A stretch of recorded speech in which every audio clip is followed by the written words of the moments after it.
Hello guys, welcome back to my channel the students of SSC. और मैं निशांत कुमार आप सभी का मेरे चैनल पे दोबारा से स्वागत करता हूं और आशा करता हूं कि आप सभी लोग अच्छे होंगे, आपके घर वाले अच्छे होंगे और अपने गोल्स पे आप सभी लोग फोकस्ड होंगे।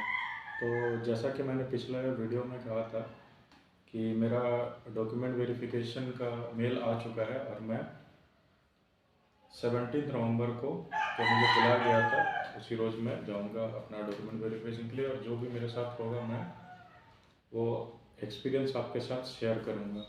तो अब पता ही होगा कि मेरा एक ओबीसी का क्रूशियल डेट वाला इशू चल रहा था। तो 17 नवंबर को मैं अपना डॉक्यूमेंट्स लेके मेरा सिलेक्शन सीपीडब्ल्यूडी में हुआ है, सेंट्रल पब्लिक वर्क डिपार्टमेंट, जिसका हेडक्वार्टर कोऑर्डिनेशन ऑफिस जो है वो आपका कोलकाता में, निज़ाम पैलेस कोलकाता में। तो 17 नवंबर को मैं अपना हेडक्वार्टर पहुंच गया था डॉक्यूमेंट वेरिफिकेशन के लिए। मेरा डीवी का टाइमिंग 9 बजे से था सुबह। तो जैसे वहाँ मैं गया, मुझे एक फॉर्म दिया गया जो यहाँ पे अपना नाम वगैरह भरना पड़ता है। जैसे आप एग्ज़ाम पे बैठते हो वहाँ पे स्टार्टिंग में जो एक वो फॉर्म दिया जाता है, उसमें हम लोग अपना नाम वगैरह, फादर्स नेम और जो कुछ स्टेटमेंट्स रहते हैं इंग्लिश हिंदी दोनों में, उसमें से किसी को भी आपको अपने हैंड राइटिंग में फिल करना पड़ता है। उसी तरह का वहाँ भी करना पड़ा। तो वो सब मेरे साथ 5 लोग और थे, तो टाइमिंग के अकॉर्डिंग बांटा हुआ था। तो मेरे साथ मेरे बैच में 5 लोग थे, तो हम सभी लोगों ने अपना फॉर्म फिलअप किया और उसके बाद एक एक करके सबको बुलाने लगे। तो फिर मुझे भी बुलाया गया और एक एक करके वो लोग, टोटल 5 लोग बैठे थे। उनमें से एक जो डबल एओ होते हैं, जो सीजीएल पोस्ट से जो सिलेक्टेड होता है, आपको पता ही होगा, वही हेड होते हैं और वही सारा डॉक्यूमेंट चेक करते हैं। उनके साथ और 2 रहेगा जो ज़ेरॉक्स वगैरह रखेगा और एक रहता है जो ऑनलाइन आपके डॉक्यूमेंट्स को फीड करता रहेगा उनके सिस्टम पे। तो एक एक करके मेरा सारा डॉक्यूमेंट्स चेक हुआ। पहले मेरा 10th का मार्कशीट चेक हुआ। मैंने 10th अपना 2013 में पास किया था और 2000 आईसीएसई बोर्ड से मैं पास था। तो उसमें भी मेरा एक इशू था कि आईसीएसई बोर्ड वालों को 2013 में डेट ऑफ इशू नहीं लिखा होता है सर्टिफिकेट पे, जो कि एप्लीकेशन फॉर्म में मेंशन था कि आपका 10th के मार्कशीट में डेट ऑफ इशू होना ज़रूरी है। तो उसके लिए मैंने एक प्रोसेस होता है, आप मेल करोगे आईसीएसई वालों को तो वो आपका डेट ऑफ इशू भेज देते हैं थ्रू मेल। तो वो मैंने दिखा दिया।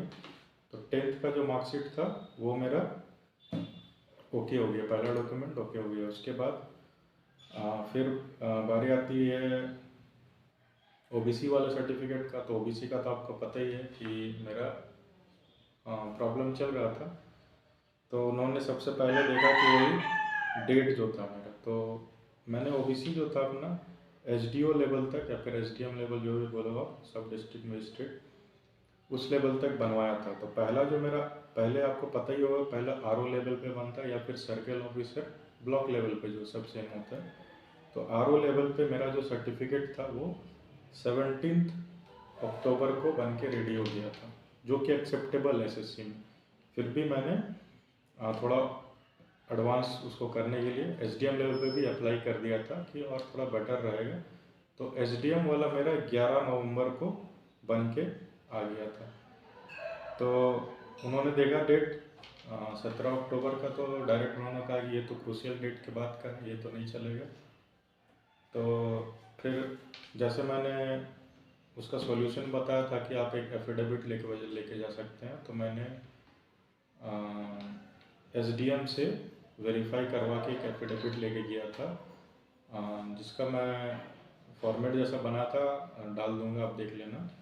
तो उस पर क्लियरली मेंशन था कि जो लास्ट डे, क्रूशियल डेट जो था, last day of filling the form 17/2/2023, यानी 17 फरवरी 2023 को भी मैं ओबीसी एनसीएल के अंदर ही आता था, उस पर लिखा था और उसको एसडीएम ने भी वेरीफाई किया था।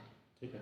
तो उन्होंने वो जो एफिडेविट था उनको प्रूफ मानने से मना कर दिया। उन्होंने सीधा सीधा कहा कि एफिडेविट कोई प्रूफ नहीं होता, हम इसे एक्सेप्ट नहीं करेंगे। तो आपको प्रॉपर एक कुछ उन्होंने प्रोसेस बताया कि जो मेरे पास एक पुराना 2013 का ओबीसी था और एक नया वाला जो मैं अभी नवंबर में बनवा के लेके गया था, तो उन्होंने कहा कि अब जो 2013 वाला ओबीसी है उसको लिंक करवा के लाओ नए वाले से, यानी कि 2013 से लेके अभी तक आप ओबीसी में आते थे और नॉन क्रीमी लेयर में भी आते थे, जो कि करना पॉसिबल नहीं उतना। 2013 से लेके 2023 एक बहुत लंबा टाइम गैप हो जाता है, 10 साल का, तो कोई उतना दिन का रिस्क नहीं ले, कोई नहीं लिख के देगा। तो फिर मैंने कहा ठीक है सर, मैं अपने तरफ से तो ट्राई करूँगा। तो उन्होंने कुछ टाइम लिमिट दिया, उसके अंदर बोला कि आप ये करवा के लाओ। लेकिन एफिडेविट का ही मैं एक और केस बताना चाहूँगा, जो मेरे लोकेलिटी में ही मेरा एक फ्रेंड है, उसका भी यही MTS 2022 में सिलेक्शन हुआ है। और उसका जो ओबीसी था मेरे से बाद का था, मेरा 17 आरओ लेवल का जो था वो 17 अक्टूबर 2023 का था, और उसका ध्यान दीजिएगा 20 अक्टूबर 2023 का बना हुआ था। और उसका सिलेक्शन हुआ था मिलिट्री इंजीनियरिंग सर्विसेज वाला डिपार्टमेंट में, AFH जिसमें डालते हैं, उसका दिल्ली में DV था। और मैंने ही उसे बताया था कि तुम ऐसा ऐसा बना के ले जाना, एफिडेविट बनवा के ले जाना, ठीक है। जैसे मेरा वीडियो था उसको देख के वो फॉलो किया और मेरे से बात किया, तो हम बता दिए। और उसके डिपार्टमेंट में आप बिलीव नहीं करोगे, एक बार में क्लियर दे दिया। उसका स्लिप मेरे पास है। अब यहाँ पे देखोगे कि document in support of age proof 10th marksheet, ये तो ठीक है। अब ये ओबीसी वाला देखो, document in support of caste certificate, OBC certificate, इसका डेट देखो कब का है, 20/10/2023, यानी 20 अक्टूबर 2023 का। और यहाँ क्रूशियल डेट देखो लिखा हुआ 17/2/2023 का होना चाहिए, ठीक है। फिर आप उसका ये वाला जो स्टेटस होता है, कैंडिडेट स्टेटस, इस पे देखो, यहाँ उसको एक बार में क्लियर दे दिया गया। और यहाँ पे रीजन ऑफ जो रिजेक्शन है, इसे रिजेक्ट नहीं हुआ है, ये फिर रीजन लिखा गया, क्लियर ही है वो, उससे मेरी बात भी हुई थी। ओबीसी इज, रीजन देख लो एक बार, OBC is after crucial date but submitted affidavit by SDM। तो जो उसने एफिडेविट सबमिट किया उसके बेसिस पे उसका डिपार्टमेंट क्लियर कर दिया। तो इसीलिए एफिडेविट जो होता है डिपार्टमेंट टू डिपार्टमेंट डिपेंड करता है, वो एक्सेप्ट करेगा या नहीं करेगा डिपार्टमेंट पे डिपेंड करता है। जैसे मुझे पहले भी लगा था, मैंने बोला था कि एफिडेविट से काम हो जाएगा, लेकिन जब तक आप पर्सनली एक्सपीरियंस नहीं करोगे उस चीज़ का, आप सही से बता नहीं पाओगे। तो मैं अपने पर्सनल एक्सपीरियंस पे बता रहा हूँ कि आप केवल, लास्ट वीडियो में मैंने बोला था, मेरा स्टेटमेंट कॉन्ट्राडिक्ट करेगा, लेकिन जो सच है सच है कि आप केवल एफिडेविट के भरोसे नहीं बैठे रह सकते। आपका डिपार्टमेंट एक्सेप्ट कर लेता, बहुत सारा डिपार्टमेंट ऐसा भी है वो कुछ नहीं मांग रहा, सिर्फ लेटेस्ट वाला ओबीसी देख रहा है, जो आप करंट बना के लाए उसके बेसिस पे क्लियर दे देगा। तो डिपार्टमेंट टू डिपार्टमेंट वेरी करेगा ये चीज़। तो आप कुछ नहीं कह सकते हो कि एफिडेविट से मानेगा या नहीं मानेगा, इसलिए एफिडेविट बनवा लो, अगर कुछ नहीं तो एफिडेविट बनवा लो। लेकिन उसके बाद भी जो मैंने किया है, मुझे जो बताया गया डिपार्टमेंट को, वो मैं शेयर करूँगा। वो अगर आप करवा के ले जाओगे तो आपको कोई रिजेक्ट नहीं कर सकता, ठीक है। बाकी आप वहाँ जाके कुछ भी करो, मैं क्योंकि पर्सनल बता रहा हूँ, 1 महीना से मैं इतना परेशान हूँ कि बता नहीं सकता हूँ। खैर, अपना कुछ भी कह लो, कुछ नहीं सुनने वाले, ना सुप्रीम कोर्ट का ऑर्डर देखेंगे, कुछ नहीं देखेंगे, ना कोई रूल आप दिखा दो कि सारा NCL का सारा क्राइटेरिया फॉलो करो, वो कुछ नहीं देखेंगे। उनको बस चाहिए कि आपका जो क्रूशियल डेट था उस डेट को भी आप आते थे, ओबीसी नॉन क्रीमी लेयर के अंतर्गत आते थे, और वो भी SDM से वेरीफाइड होना चाहिए, एटलीस्ट RO से होना चाहिए। SDM से करवाओ तो बहुत बढ़िया, ठीक है। तो जैसे मैंने कहा था, वो जो, अब मैं मेरे केस पे आ जाता हूँ कि उन्होंने कहा कि आप जाओ और दोनों सर्टिफिकेट को लिंक करवा के लाओ, ठीक है। तो मैं गया, वहाँ पे तो वो करेंगे नहीं, लेकिन उन्होंने जो ब्लॉक ऑफिस जो है जहाँ पे RO बैठते हैं, आपका रेवेन्यू ऑफिसर, उन्होंने क्या किया कि 2013 वाला जो सर्टिफिकेट था उनको उसको उन्होंने क्या किया कि वो वैलिड है, मतलब कि यहीं से जारी किया गया, उसका उस पर लिख दिया, ओरिजिनल पे लिख दिया कि हाँ यहीं से जारी किया गया है। और जो एक एसएससी का जो एप्लीकेशन आता है उस पर जो ओबीसी का एक फॉर्मेट होता है, तो उस पर मैंने नए वाले के बेसिस पे बनवा लिया एक और ओबीसी। ठीक है, तो अब क्योंकि वो मान नहीं रहे थे लिंक करने के लिए, अब मैं अपने तरफ से जो जितना हो पाए उतना ही करूँगा ना। तो फिर मैं वो करवा के दोबारा डिपार्टमेंट में 23 नवंबर को रिपोर्ट किया। उस टाइम में उन्होंने देखा वो सब, थोड़ा सा कंफ्यूजन में तो वो लोग भी कि, लेकिन उस टाइम में बोला कि ठीक है तुम जाओ, हो जाएगा बोल के। फिर मैं वापस आ गया, सब चीज़ बढ़िया चला। फिर अचानक से 10th I think, confirm date तो मुझे याद नहीं है, लेकिन मैं वहाँ गया था दोबारा, वहाँ मैं किया 13th को या 12th को गया था। तो शायद मुझे लगता है कि 8 नवंबर को, क्योंकि बाकी सारे जितने कैंडिडेट्स थे मेरे डिपार्टमेंट को उनसे मैं टच में था, और उन सभी का एक एक करके मेल आ रहा था, मतलब कि प्रोविजनल ज्वाइनिंग का मेल आ रहा था, सिर्फ मेरा ही नहीं आया था। तो मैंने डिपार्टमेंट में नंबर लेके कॉल किया, तो उन्होंने कहा कि आप जो ओबीसी सर्टिफिकेट सबमिट किए हैं वो प्रॉपर ऑर्डर में नहीं है, एज पर रिक्वायरमेंट ऑर्डर में नहीं है, तो आपका कैंडिडेचर कैंसिल हो जाएगा। इतना बोल के उन्होंने कॉल कट कर दिया। ठीक है, फिर मैंने फिर से फ़ोन किया कि ऐसा कैसे हो सकता है सर, सॉल्यूशन कुछ बताइए। तो बोलता कोई सॉल्यूशन नहीं है, फिर करके काट दिया फ़ोन बस। तो कुछ क्लियर बात ही नहीं कर रहे थे वो।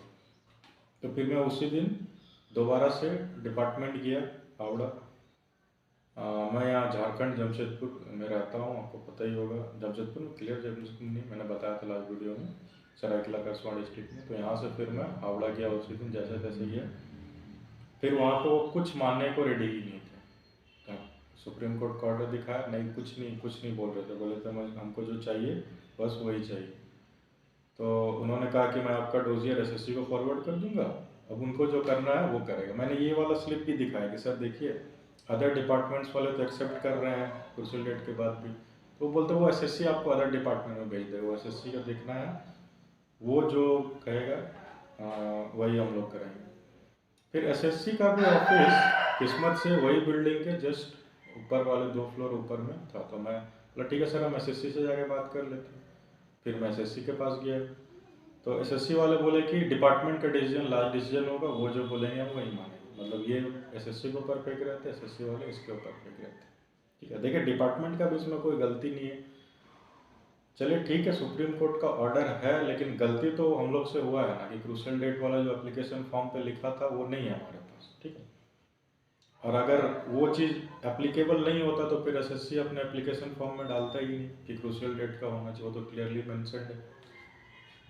तो फिर ये उसके पास भेज रहा, ये उसके पास भेज रहा, तब तक मैं मतलब डीमोटिव बहुत ज़्यादा, क्योंकि इतना पहले एक्सेप्ट हो गया फिर रिजेक्ट होने पर जा रहा, तो आदमी बहुत ज़्यादा डीमोटिवेटेड हो जाता है। फिर भी मैं सोचा एक बार और जाकर डिपार्टमेंट में ट्राई करता हूँ। फिर मैं दोबारा एसएससी के ऑफिस से निकला और फिर से डिपार्टमेंट गया। तो वहाँ पे जो क्लर्क होते हैं, जो मतलब कि वो तो डबल एओ वाले इंस्पेक्ट करते हैं सारा चीज़, लेकिन बाकी जो डॉक्यूमेंट वगैरह रखना वखना वो सब, जो क्लर्क वगैरह, जो CHSL वाला जो एग्ज़ाम होता है उससे जो रिक्रूट होके जाते हैं उनका काम होता है। तो वहीं पे एक सर थे, उन्होंने मुझे बताया कि एक फॉर्मेट दिखाया, बोला आप ऐसा क्यों नहीं करवा के लाते हो कि जाके जो ओबीसी वाला एसएससी का फॉर्मेट है उस पर आप लिखवा के लेके आओ कि उस पीरियड में, मतलब फाइनेंशियल ईयर 22-23 में भी आप ओबीसी एनसीएल के अंडर ही आते थे, और उस डेट को भी मेंशन करवा लो जो क्रूशियल डेट है।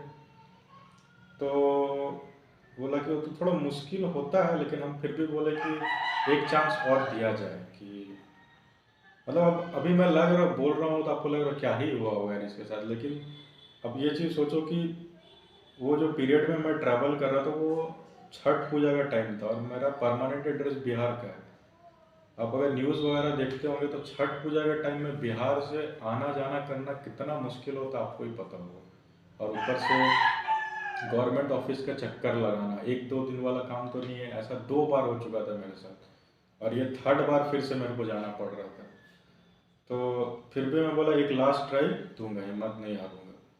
तो फिर बोला कि ठीक है, आप उसका एक कॉपी मुझे, हाँ मैंने एक फ़ोटो ले लिया उसका, और वैसे ही ओबीसी वाला जो फॉर्मेट था निकलवाया। फिर मैं ब्लॉक ऑफिस में गया, वहाँ पे देखिए ये एक पूरा लीगल प्रोसेस है, कोई गलत चीज़ नहीं है इसमें, लेकिन किसी को पता नहीं होता है, ठीक है। तो आपको कैसे बनवाते हैं, क्या करते हैं, वो सारा चीज़ मैं एक और वीडियो बना के डाल दूँगा, ये इसमें बहुत लंबा हो जाएगा नहीं तो। मैं इसको लगा दे रहा हूँ यहाँ पे, आप देख लेना जैसे मैं बनवाया था। तो इसमें वो लिख देंगे कि जैसे प्रमाणित किया जाता है कि जैसे मेरा नाम जो था, पिता का नाम ये, वित्तीय वर्ष इतना इतना में 22-23 में भी ओबीसी नॉन क्रीमी लेयर के अंतर्गत आते थे, और डेट भी मेंशन करें, इतना को भी आते थे, ठीक है, जैसे मैंने लिखवाया यहाँ पे। लेकिन ये डायरेक्ट नहीं लिखते, उनका भी एक प्रोसेस है। आप पहले तो आप प्रूफ दोगे, ओबीसी एनसीएल का क्या क्राइटेरिया आपको पता ही होगा, नहीं होगा तो आप कमेंट करना, मैं एक और वीडियो बना के डालूंगा उसको, उसमें क्लियर कर दूंगा कि ओबीसी एनसीएल का क्या क्राइटेरिया होता है, ठीक है। तो वो सारा चीज़ वो वेरीफाई करते हैं, ये रेवेन्यू ऑफिसर लिख के सिग्नेचर करता है, लेकिन वेरीफाई करता है रेवेन्यू स्टाफ, वो एक रिपोर्ट बनाता है, सब चीज़ वेरीफाई करता है। तो फिर रेवेन्यू स्टाफ ने रिपोर्ट बनाया, और ये सारा चीज़, ये सारा डॉक्यूमेंट्स मैं टेलीग्राम में शेयर कर दूंगा, आप ज्वाइन कर लेना। रेवेन्यू स्टाफ ने एक रिपोर्ट बनाया, फिर उसके बेसिस पे जो रेवेन्यू ऑफिसर होता है उन्होंने उस पर लिख दिया ये चीज़, ठीक है। फिर ये बनवा के मैं अपना डिपार्टमेंट में दे दिया। फिर डिपार्टमेंट में मैं गया था 12 तारीख को, 12 नवंबर को जाके मैं डिपार्टमेंट में दोबारा से गया, थर्ड टाइम गया, और फिर जाके ये सबमिट किया। फिर उस टाइम में किसी और बैच का डीवी चल रहा था, तो उन्होंने मुझे वेट करने को कहा। फिर जब मेरा टाइम आया तो जो हेड जो थे उन्होंने देखा उसको, थोड़ा देर देखा, फिर उनके भी जो हेड होते हैं, जो एग्जीक्यूटिव इंजीनियर होते हैं, उनके पास लेके गए, और वहाँ से भी लेके आए। फिर एक बार पढ़ा, बोला, और एक दो ऑफिसर्स को बुलाया और डिस्कस किए, तो बोला कि ठीक है, इसको हम लोग एक्सेप्ट कर लेंगे, क्योंकि यहाँ पे लिखा है एसडीएम वेरीफाई भी किया है, तो इसको हम लोग एक्सेप्ट करेंगे, ठीक है। फिर एक दो ने बोला भी कि सर ओरिजिनल वाला लेना है, ये एक्सेप्ट करें, तो उन्होंने बोला नहीं नहीं, इसको हम एक्सेप्ट करेंगे, ठीक है।